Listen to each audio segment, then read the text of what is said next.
जय हिंद दोस्तों। Indian stock market army स्मा में आपका स्वागत है। दोस्तों, जैसा कि आप थंबनेल पर देख चुके हो, आज के इस वीडियो में हम बात करने वाले हैं पूरे के पूरे एनर्जी सेक्टर की। अब क्या होगा आज की गिरावट? दो बड़े कारण, दो बड़े रीजन दोस्तों, चीजें तलाशेंगे। पर उससे पहले एक कमेंट ले रहा हूं। ये दोस्त हैं, बहुत लंबे समय से साथ में जुड़े हुए हैं हमारी स्टडी में। उनका कहना है कि आज सुबह 11 बजे तक 5.5 लाख रुपए का इनको लॉस था, जो कि बाद में 3,30,000 तक रह गया। और ये कब तक और आगे रहेगी गिरावट, तो वो सारी चीज़ें इस वीडियो में कवर करने वाला हूँ। आप सभी लोगों से मेरी रिक्वेस्ट है, मैं यहाँ इनको हार्ड भी दे रहा हूँ कि क्वेश्चन बहुत जेन्युइन किया दोस्त, और इसीलिए इस क्वेश्चन को मैं इंक्लूड कर रहा हूँ। आज का ये वीडियो बहुत ज़्यादा इंपॉर्टेंट है, क्योंकि स्पेशली एनर्जी सेक्टर सब ने दबा के माल खरीदा वहां पर। वो सारी बातों को बात करेंगे, और सरकार की तरफ से क्या उम्मीद लगा रहा है एनर्जी सेक्टर, वो सारी बात। तो दोस्तों, यहां पर सबसे पहले दिखा रहा हूं बीएससी मिड कैप कितना हुआ। 519 पॉइंट गिरा। एक वक्त कहां था दोस्तों? तो एक वक्त में गिरावट थी 42,000 के करीब करीब, मतलब यहां पर 1200 पॉइंट की गिरावट थी एक दिन में। लास्ट 6 मंथ में देखें तो 8 से 9% पूरा इंडेक्स गिर गया मिड कैप। अगर हम बात करें स्मॉल कैप, तो 800 पॉइंट की गिरावट है स्मॉल कैप में। और दोस्तों, उसके बाद क्या हुआ, तो आप यहाँ देखेंगे कि एक वक्त था 50,000 के करीब आ गया था। मतलब क्या था? सीधी बात है दोस्तों, यहाँ 1600 से 1700 पॉइंट की गिरावट थी इस जगह पर। 1 मंथ में देखें तो क्रैश हुआ है ये पड़ा इंडेक्स। और अगर दोस्तों, अगर आप इसके टॉप से देखोगे तो यहाँ पर इंडेक्स कितना गिरता नजर आ रहा है? 9, 9.5, 10%। इसके अलावा देखें यहाँ पर निफ्टी 50, आप बड़े शॉक्ड रह जाएंगे निफ्टी 50 को देखकर। तो दोस्तों, यहाँ पर हुआ क्या, मैंने कारण बता दिया। तो किसी भाई ने मजाक करा और कहा कि सर इस एक शेयर से नहीं, निफ्टी 50 को जो सपोर्ट दिया है वो HDFC बैंक ने ही दिया है। HDFC बैंक के रिजल्ट मार्केट को अच्छे लगे और इसी वजह से वहां तूफानी तेजी आई है दोस्तों। आप देख सकते हैं ये HDFC बैंक का चार्ट देख लें आप, और सेम निफ्टी का चार्ट देख लें। इसके रिजल्ट यहाँ पर आए और निफ्टी भागा इसका। निफ्टी 50 में इसका 12% हिस्सा है अकेला। किसका? HDFC बैंक का। याद रखना इस बात को। अगर हम यहाँ आगे देखें तो आज का FIDI डेटा भी देख लें आप, फॉरेन इन्वेस्टर्स और डोमेस्टिक इन्वेस्टर्स की तरफ से क्या हुआ है। तो दोस्तों, जो रोज हो रहा है वही हुआ है। 4,000 करोड़ का FI ने बेचा है विदेशी निवेशकों ने। उसके सामने हमारे देसी निवेशकों ने 3,640 करोड़ का खरीदा है। तो फिर परेशानी कहाँ पे आ रही, पैनिक कहाँ पे आ रहा है? तो अब जो रिटेल इन्वेस्टर्स हैं, जो हाई नेटवर्थ वाले हैं, उनकी तरफ से जो पैनिक है, तो वो किन वजहों से बन रहा है उसको हम देखते हैं यहाँ पर। तो दोस्तों, आप यहाँ देख सकते हैं, मैं आपको ग्लोबल इंडाइसेस दिखा रहा हूँ। क्या वर्ल्ड से प्रेशर आ रहा है, कहीं और से प्रेशर आ रहा है? तो आप देख लें, अमेरिका कल ग्रीन था। Nasdaq 125 point, Nasdaq composite 126, Dow Jones 537 point green रहा है दोस्तों यहाँ पर। इसके अलावा अदर कंट्रीज का भी आप देखें तो आपको समझ में आ जाएगा। कनाडा ग्रीन था, है ना। अगर आप देखेंगे डॉलर इंडेक्स में हल्की फुल्की सी थोड़ी सी देखने को मिली। डेक्स देखें जर्मनी का market green, Germany green, Germany match देख लें, जर्मनी ग्रीन, नीदरलैंड ग्रीन था दोस्तों। अगर आप और भी देखेंगे यहाँ पर, फ्रांस देख लें, फ्रांस का मार्केट क्या है? ग्रीन। ब्रिटेन ग्रीन, स्पेन हल्का फुल्का सा है, बाकी Sweden green, Switzerland green. World wide देखें आप तो आपको समझ में आएगा दोस्तों यहाँ पर। और बड़े मार्केट दिखाता हूँ अगर मैं आपको यहाँ पर, तो आप देख सकते हैं यहाँ पर हांगकांग क्या है? हांगकांग ग्रीन है दोस्तों। कोरिया का कोस्पी फ्लैट, जापान का निकेई क्या है? 618 पॉइंट। हम ही जरा है परेशानी में देखने को मिले हैं। तो रीजंस क्या है यहाँ पर? तो दोस्तों, यहाँ पर सबसे बड़ी एक चीज देखने को मिल रही है। दो बड़ी चीजें, दो बड़े कारण, वो आपको बता रहा हूँ। हमारा बजट, जो हमारा बजट है दोस्तों, वो क्या होने वाला है?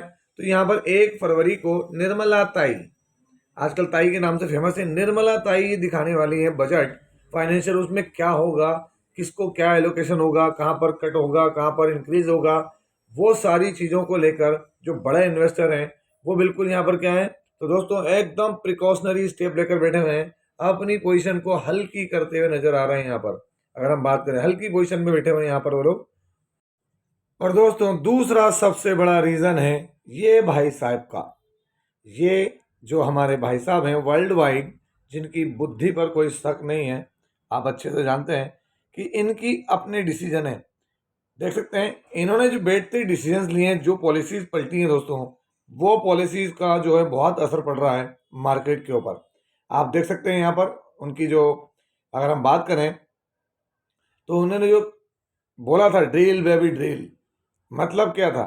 और अगर आप देखेंगे तो पेरिस एग्रीमेंट से हटना, यही बहुत बड़ी बात थी। पेरिस एग्रीमेंट के तहत जो कार्बन एमिशन है उसके अंदर सबसे बड़ा कंट्रीब्यूटर ही यूएस है। वहां से इन्होंने विड्रॉ कर लिया उस पर, और फिर कह रहे हैं कौन, ट्रम्प कह रहे हैं we will drill baby drill, मतलब हम खुदाई करेंगे और ऑयल निकालेंगे। ऑयल निकालेंगे तो ऑयल के लिए ये झगड़े झाटे भी बहुत सारे होने तो होंगे। इसके अलावा अगर आप देखें तो क्या है, Trump wants to unleash energy as long as it's not wind और सोलर। वो एनर्जी के ऊपर काम करेंगे, एनर्जी के लिए करेंगे, लेकिन वो उसके ऑप्शंस विंड और सोलर एनर्जी नहीं देख रहे हैं। ये सारी चीज़ें जब उनकी तरफ से आई हैं दोस्तों, तो भयंकर भूचाल आया हुआ है। कहाँ पर देख सकते हैं, US renewable energy projects threatened bye Trump's, देख सकते हैं यूएस एनर्जी के अंदर हम देखें तो क्या गजब का भूचाल आया हुआ है। और दोस्तों इसी वजह से आज देखें हमारे एनर्जी इंडेक्स में क्या हुआ है। हालांकि एनर्जी इंडेक्स में ध्यान रखना ये रिन्यूएबल एनर्जी का नहीं है, इसमें ऑयल एंड गैस सब आ जाता है। अगर आप देखेंगे तो 1 डे के अंदर परफॉर्मेंस क्या रही है एनर्जी की, आप यहाँ आपके सामने 1 वीक में देख लें तो कहाँ है, 1 मंथ में देख लें तो आपके सामने 3 मंथ में बुरी हालत है। कहाँ था स्टॉक 3 महीने पहले 12,191 पे। दोस्तों 6 मंथ में देखें स्टॉक कहाँ पर था, तो हाई लगाया था उसने 13,881। अब आप देखें 1 ईयर के अंदर तो ऊपरी लेवल पर अभी भी गिरावट नहीं है। 3rd ईयर में तो कहाँ था 7,000 पर, और 5 साल पहले देखें तो स्टॉक कहाँ पर था 4,800 पे। तो दोस्तों परेशानी जरूर रही है। अगर आप देखेंगे बीएससी एनर्जी के अंदर यहाँ तकलीफ जरूर देखने को मिली है ना। उसका रीज़न है दोस्तों, यहाँ पर अगर आप देखेंगे तो जितने भी एनर्जी स्टॉक हैं उन पर बहुत बड़ा असर पड़ा है। किसका, तो दोस्तों यहाँ पर डोनाल्ड ट्रंप के ये एनर्जी के से रिलेटेड चीज़ का। अब बात आती है दोस्तों, लोगों के सवाल हैं कि क्या होगा। तो सबसे बड़ी बात है कि हमको ये बात देखें कि ग्रीन एनर्जी बजट में इंक्रीज बाय एटलीस्ट 10,000 करोड़। क्या बात देखने को मिल रही है, 10,000 करोड़ से बजट बढ़ते नजर आएगा। तो दोस्तों ग्रीन एनर्जी बजट में इंक्रीज बाय एटलीस्ट 10,000 करोड़ मतलब क्या है, मतलब यहाँ सीधा है दोस्तों, उम्मीद लगाई जा रही है कि एनर्जी सेक्टर के लिए 30,000 करोड़ रुपए का यहाँ पर जो है उनकी तरफ से हमको बिगेस्ट अलॉटमेंट देखने को मिल सकता है दोस्तों यहाँ पर। क्यों, क्योंकि दोस्तों इससे पहले 19,100 करोड़ था, इसको ये 30,000 करोड़ रुपए करने वाले हैं। अगर आप देखेंगे तो यहाँ पर एक बड़ी चीज़ देखने को मिल रही है जो हो सकता है, ये अभी अनुमान है, इसको आप ऐसा नहीं माने कि एग्जैक्ट होगा। आप देखें यहाँ पर अलग अलग तरह की चीज़ों को बता रहे हूँ। 10,000 करोड़ रुपए का एलोकेशन हो सकता है बढ़ के पिछले साल के मुकाबले, जो कि 1 फरवरी में होगा। अगर हम यहाँ देखें तो यहाँ पर आप देख सकते हैं लास्ट ईयर कितना था, तो 19,100 करोड़ 2023-24 में, है ना। अगर आप देखें तो यहाँ आउटले कितना था 7,848 करोड़ रुपीज़ का। और यहाँ पर आप खुद गौर करें तो ये कुछ और अलग अलग स्कीम्स कौन सी, पीएम सूर्य घर, ग्रीन एनर्जी कॉरिडोर, पीएम कुसुम, है ना, प्रधानमंत्री किसान ऊर्जा सुरक्षा जो है उत्थान, renewable energy parks and national green hydrogen, इनके ऊपर जो है वो कितना खर्च हो सकता है, एलोकेशन कितना हो सकता है। तो यहाँ पर जो है वो 30,000 करोड़ रुपए का कर सकते हैं बजट में। और दोस्तों यही एक ऐसी है जो कि पूरा एनर्जी सेक्टर को बचा सकती है या बिगाड़ सकती है। ये देख सकते हैं अब यहाँ पर सारी बात हो रही है। लेकिन अब बात आ रही है कि भाई क्या करें, तो ये सबसे बड़ी बात मैं आपको बता दूं कि भाई यूएसए ने मना करा। यूएसए ने अगर किया, यूएसए खुदाई करे, ड्रिल बेबी ड्रिल करे या नहीं करे, लेकिन दोस्तों क्या हमारे इंडिया के अंदर, हमारे इंडिया की जो क्षमता है, मैंने इस पर एक वीडियो पूरा बना के रखा था कि हमारे इंडिया के अंदर जब चीज़ें पूरी होंगी उसके बाद ही हम विदेशों में देंगे। तो अभी तो 2030 की और 2050 की हमारी जो नीड है वही फुलफिल नहीं होगी सोलर एनर्जी से, विंड एनर्जी से, तो हमको विदेशों से क्या तकलीफ होना है या अमेरिका से क्या तकलीफ होना है। क्या हमारी नीति अमेरिका बनाता है, जिस नीतियों से हमको अमेरिका से प्रॉब्लम है वो सही है, और जिनकी अमेरिका की जो जबरन की नीति है उससे इंडियन मार्केट के, इंडियन शेयर्स को या इंडियन कंपनीज को 2050 के लिए आज से चमकना है, डरना सही नहीं है वो, है ना, जो मेरी स्टडी है। बाकी तो मैं कह रहा हूँ ठीक है, अमेरिकन मार्केट भी काम कर रहा है, देखेंगे आगे ट्रम्प कितना ड्रिल पे भी ड्रिल करते हैं, कहाँ कहाँ खोदते हैं और कहाँ कहाँ खोदेगा, वो सब देखेंगे हम यहाँ।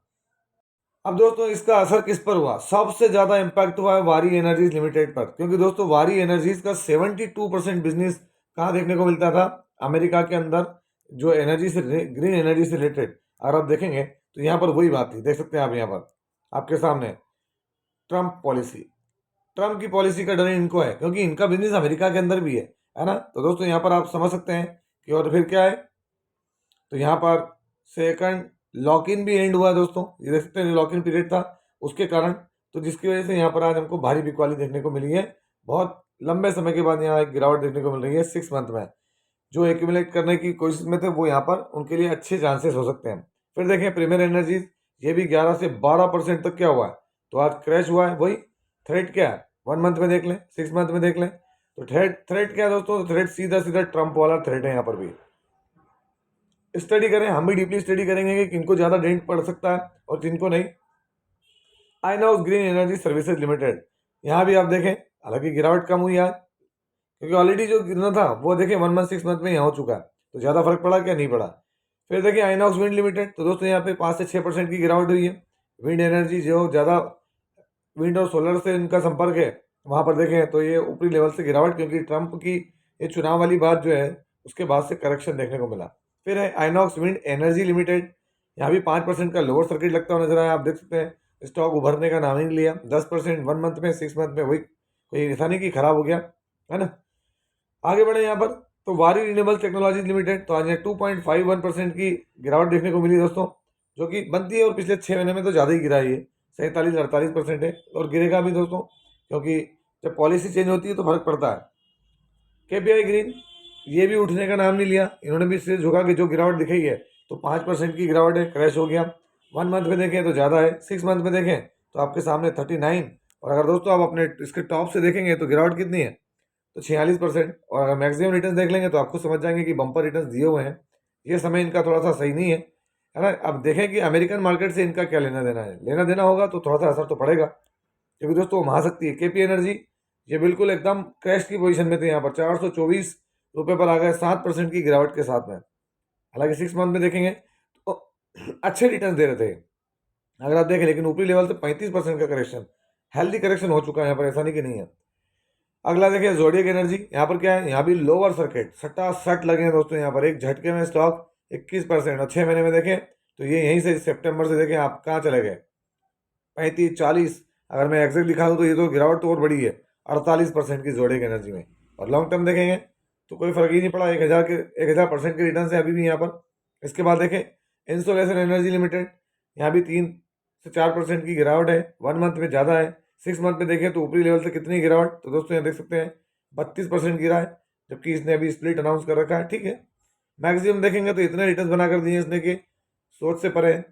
और उसके बाद अगर हम देखें सुजलॉन एनर्जी, यहाँ भी आपको 4-4.5% की गिरावट है, और 6 मंथ में आप खुद देख लें फ्लैट गिरावट है यहाँ पर। और ऊपरी लेवल से देखोगे तो ये गिरावट ज़्यादा बड़ी है, कितनी है, तो 29 से 30%, 31% है। और अगर आप 1 ईयर में देखेंगे तो ज़्यादा रिटर्न है, और 5 साल में तो बहुत बड़े रिटर्न देखने को मिल रहा है। और आखिरी हम देख लें एक और शेयर ऊर्जा ग्लोबल, यहाँ भी 2% की गिरावट, 1 मंथ में कितना है, 4%। 6 मंथ में देखें तो ऊपरी लेवल से ये भी टूट रहा है। आप जितने भी शेयर्स हैं वो उठा के देख लें, अपने हाई से बहुत बहुत क्रैश हुए हैं। एक वक्त क्या था, ऊर्जा ग्लोबल कहाँ पहुँच गया था, वहाँ से 56% करेक्ट कर चुका है। तो ये सब बातें चलेंगी दोस्तों, है ना। ये अगर आप स्टडी रखेंगे और आपने स्टडी की होगी तो आपको समझ में आएगा कि ये पॉलिसीज बदलती हैं तो ऐसा होता है बिजनेसेस के साथ। हालांकि कंपनियां भी इसको एक्यूमुलेट करने की कोशिश करेंगी, और इंडियन कंपनीज का जिन बाहरी अमेरिकन कंपनीज के साथ बिजनेस का लेन देन है तो वहाँ थोड़ी तकलीफ होगी।